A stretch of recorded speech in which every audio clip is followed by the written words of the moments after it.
మాటలు మీరు అందరూ చూశారు. మనకి రాజధాని లేదు, ఇప్పుడు దాకా తెలుగు వాళ్ళకి రాజధాని లేదు.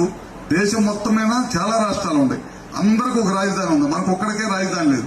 మన తెలుగు వాళ్ళే మనకి రాజధాని లేకుండా చేసుకునే పరిస్థితి జగన్మోహన్ రెడ్డి లాంటి నాయకులు ఈ రాష్ట్రానికి ముఖ్యమంత్రి అయిన తర్వాత ఈ రాష్ట్రాన్ని సర్వనాశనం చేస్తూ ఉన్నారు.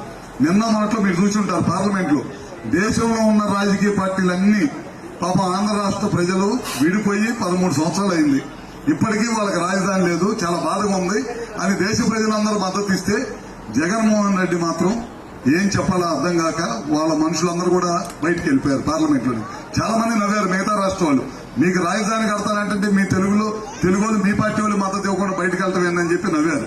తర్వాత ఆయన వచ్చి ఒక ప్రెస్ మీట్ పెట్టాడు. పోయిన 5 సంవత్సరాలు అంతా కూడా విశాఖపట్నం పెట్టండి, కర్నూలు పెట్టండి, 3 రాజధానులు పెట్టండి అని ప్రపంచంలో ఎక్కడ 3 రాజధానులు లేదు, ఏ దేశానికి లేదు, ఏ రాష్ట్రానికి లేదు. మనవాడొక్కడే వినూతమైన కార్యక్రమం చేశాడు. నిన్న మొన్నట్లో మళ్ళీ కొత్త తెచ్చుకున్నాడు. పక్కన ఉన్న విజయవాడ, ఇంకోటి మచిలీపట్నం, గుంటూరు 3 కలిపి రాజధాని పెట్టు. పోయినసారి ఏమన్నా 3 ప్రాంతాల్లో రాజధాని పెట్టమన్నాడు, ఇప్పుడేమన్నా 3 ఊర్లు కలిపి రాజధాని పెట్టమన్నారు. ఇలా ఏం మాట్లాడుతున్నాడో, అతను ఏం చేస్తున్నాడో అతనికి తెలీదు. ఒక ముఖ్యమంత్రిగా మంచి పేరు తెచ్చుకోలేకపోయాడు. కనీసం ఒక ప్రతిపక్ష నాయకుడిగా అయినా ప్రభుత్వాన్ని ప్రశ్నిస్తూ మంచి కార్యక్రమాలు చేస్తాడని చెప్పి చాలా మంది ఎదురు చూశారు. దాంట్లో కూడా పూర్తిగా విఫలమయ్యారు. ఒక్కసారి ప్రజలందరూ కూడా మీరు ఆలోచించండి.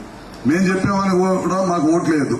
మీరు ఏ ప్రభుత్వం అధికారులు ఉంటే 10 మంది ప్రజలకి మేలు జరిగిద్దో ఆ ప్రభుత్వాన్ని మీరు ఎన్నుకుంటే మన రాష్ట్రం బాగుంటుంది, మన ఊరు బాగుంటుంది, మన ప్రజలు బాగుంటారు, మన ప్రజలందరూ కూడా సుఖ సంతోషాలతో జీవిస్తారు. అలాంటి ప్రభుత్వం ఈ రాష్ట్రంలో కూటమి ప్రభుత్వం, చంద్రబాబు గారి నాయకత్వం మాత్రమే అని చెప్పడంలో ఏమాత్రం కూడా సందేహం లేదని కూడా తెలియజేసుకుంటూ